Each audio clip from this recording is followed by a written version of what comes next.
ആദ്യം തന്നെ ഗൗരി നമ്മുടെ ഇന്റർവ്യൂ തുടക്കത്തിൽ പറഞ്ഞത് പഠിക്കുക എന്നുള്ളതൊരു വലിയ കാര്യമാണ്. അപ്പം ഗൗരിയിലെ എന്താ പറയുക മ്യൂസിഷ്യൻ എന്താണ് പുതിയതായി പഠിക്കാൻ ആഗ്രഹിക്കുന്നത്? അറൗണ്ട് ദ വേൾഡ് മ്യൂസീഷ്യൻസ് ഇപ്പോൾ എന്താ ചെയ്തുകൊണ്ടിരിക്കുന്നത്, അവർ പുതിയതായിട്ട് എങ്ങനെ പുതിയ പാട്ടുകൾ ഉണ്ടാക്കുന്നത്, അവർ വീഡിയോസ് എങ്ങനെ ഷൂട്ട് ചെയ്യുന്നത്, അവരെന്തിനെക്കുറിച്ച് എഴുതുന്നത്, അവർ എന്തൊക്കെ സ്റ്റൈലുകളാണ് പരീക്ഷിക്കുന്നത്, what is happening around the world എന്നുള്ളത് ഫ്രീക്വൻ്റ്ലി അപ്ഡേറ്റഡ് ആയിട്ടിരിക്കുക എന്നുള്ളതാണ് ഇപ്പോൾ റൈറ്റ് നൗ എൻ്റെ പഠനത്തിൻ്റെ ഏറ്റവും വലിയ ഭാഗം.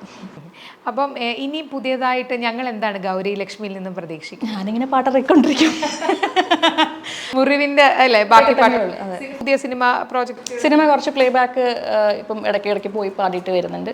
അതല്ലാണ്ട് നമ്മുടെ തന്നെ കവർ കണ്ടൻസ് വരുന്നുണ്ട്, ഇൻഡിപെൻഡൻറ്റ് ട്രാക്സ് വരുന്നുണ്ട്. അതിങ്ങനെ പാട്ടൊഴിച്ച് നിർത്തിയാൽ ഗൗരിയെ സന്തോഷവതിയാക്കുന്നത് എന്തായിരിക്കും? വെറുതെ ഇങ്ങനെ ഇരിക്കുക, ടി വി കാണുക, ഭക്ഷണം കഴിക്കുക.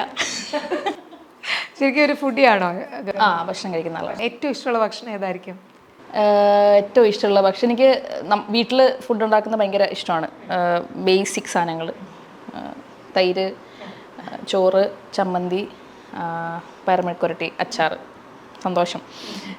അല്ലാണ്ട് ഏഷ്യൻ ഫുഡ് ഭയങ്കര ഇഷ്ടമാണ്.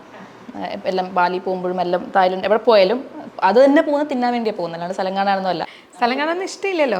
ഒരു സ്ഥലത്ത് ഭക്ഷണം കഴിച്ചിട്ട് അടുത്ത സ്ഥലം മാപ്പിൽ നോക്കുക, അപ്പോൾ പോകുന്ന വഴിക്ക് എന്തെങ്കിലും കാണാമെങ്കിൽ ഇവിടുന്ന് കയറി കണ്ടിട്ട് അങ്ങനെയാണ് നമ്മൾ സ്ഥലം കാണുക. ആ വിശപ്പ് കഴിച്ച ഫുഡ് ദഹിക്കാൻ വേണ്ടി നടക്കുന്ന വഴി എന്തെങ്കിലും ഉണ്ടെങ്കിൽ സ്പോട്ട് ഉണ്ടെങ്കിൽ കയറി കണ്ടിട്ട് അപ്പോഴത്തേക്കും വിശക്കും, അപ്പോൾ അടുത്ത കടയിൽ പോയി കഴിക്കും. പ്രത്യേകതരം ജീവിതമാണെന്നൊക്കെ നമ്മൾ ഭക്ഷണം കഴിക്കാൻ വേണ്ടി തന്നെ.